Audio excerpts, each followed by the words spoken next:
Mislav? Yes? Yeah. Let's give it up for Mislav. Look at this. Yes.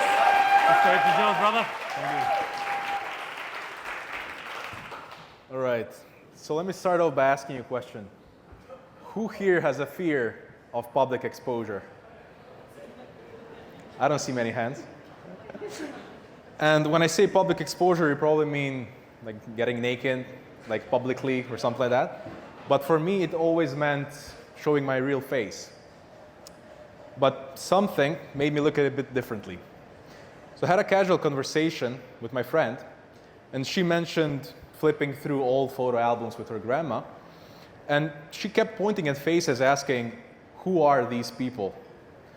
And her grandma would reply, oh, that's my uncle, or that's my older sister, whoever. But that moment had us both thinking, how crazy is that? Someone who lived their full life, not that long ago, is now a complete stranger in their own family's album. So why do we care so much if we expose ourselves or fail? Like even right now, if my mind goes blank, you wouldn't remember that by the end of the night, hopefully. So I heard that line, nobody cares, 1,000 times, but this time it landed differently. I asked myself, what if I spend my whole life living in that fear and end up regretting everything on my deathbed? And that moment right there, that hurt more than public exposure ever could. So now let me ask you this. How many of you have ever pretended to be someone else just to be accepted? Yeah, seems like a common thing. So I played that game too. Shaped myself into whatever I thought would get me accepted. Because I always wanted to be a part of a group, community, inner circle, anything.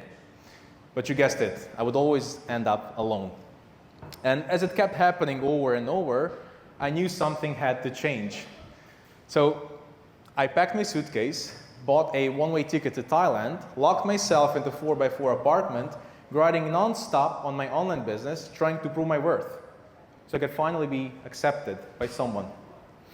As I was working, right beside my window was a noisy street. They would blast the same track every single night.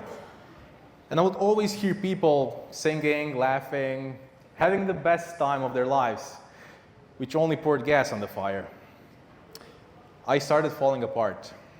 I kept asking myself, what is wrong with me? What do they have that makes them belong to their group? After a while, I still wasn't able to make any meaningful connections. I started missing my family. I thought going back home might help me reset, but it was a trap. All the old habits and routines came back. I felt like I've never left, like I've never even tried to turn my life around. Months passed, but something in me refused to quit. It kept telling me to try again. But honestly, I was scared more than ever. Was I really about to repeat the same story? Fly across the globe just to fall apart in another tiny apartment?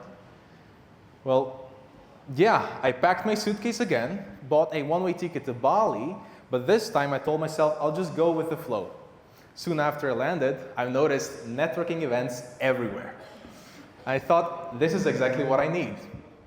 So I joined pretty much all of them, and in the beginning I was still awkward, trying too hard to impress everyone I spoke to.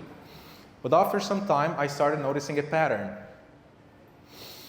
People want you to be vulnerable, real.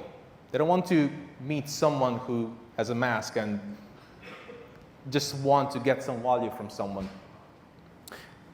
It finally started to click. I started being vulnerable, real. I finally accepted myself for who I really am.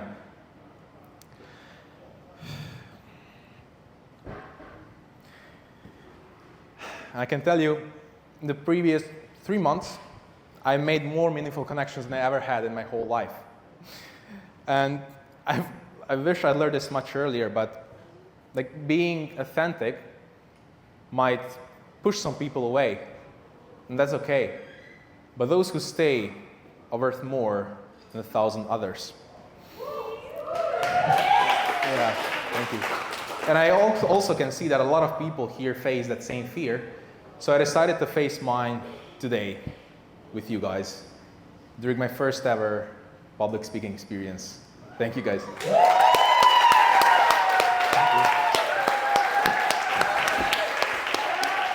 Nice, brother. Nice. So good.